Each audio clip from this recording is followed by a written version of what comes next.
everyone, welcome to The Modern Spiritualist. My name is Raheem. Today I'm going to talk about Law 3 of the 12 Universal Laws. This is the Law of Correspondence. This is probably one of my favorite ones because it is the kind of key element into my specific manifestation protocol and how it works and why it works.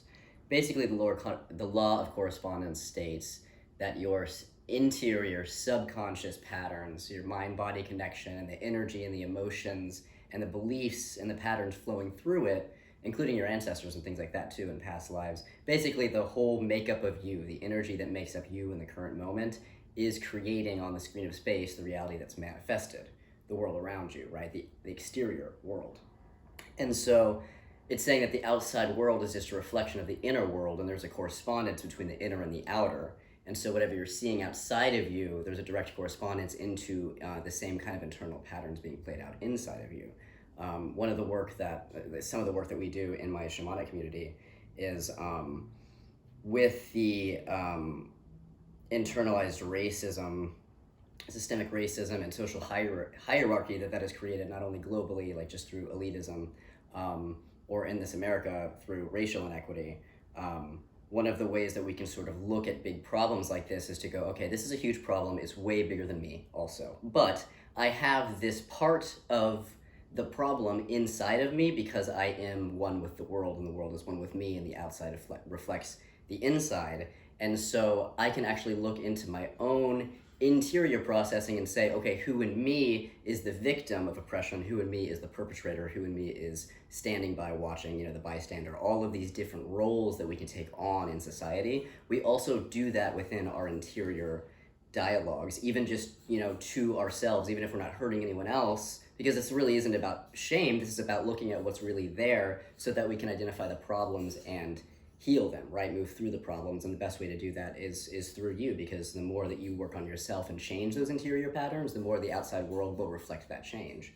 And so an example would be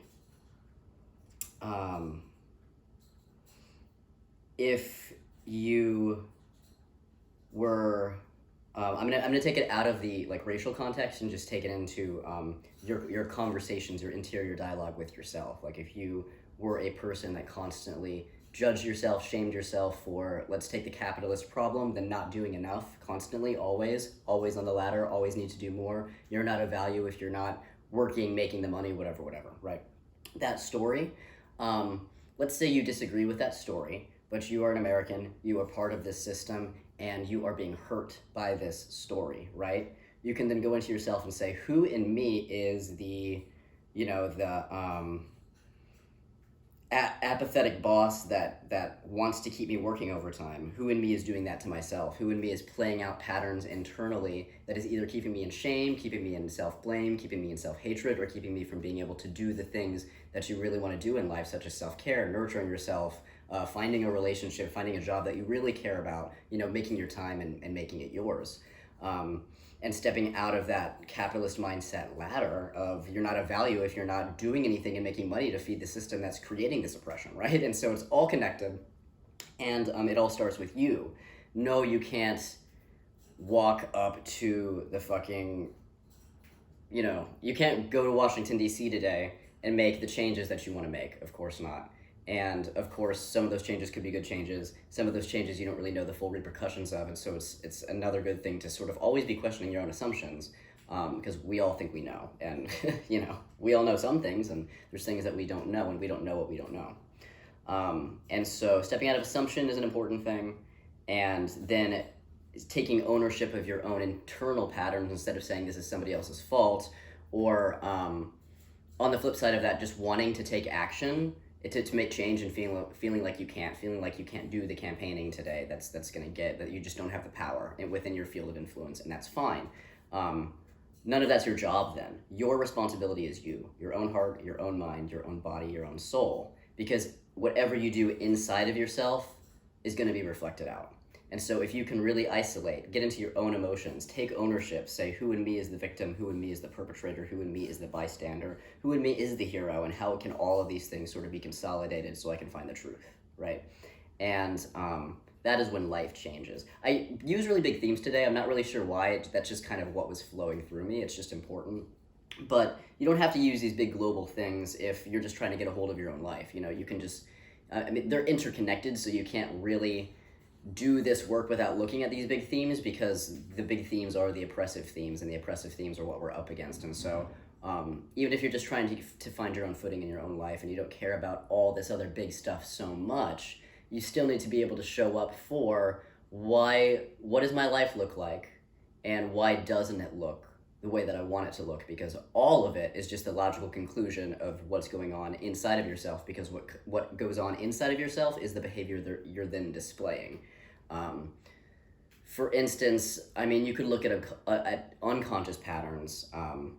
Like, let's say, like, before I was really well versed in like understanding like therapeutic and just like mental health nuances of language and everything like that, I didn't really understand what I was actually struggling with internally, which was extreme anxiety that kind of started to kick in when I was about 12.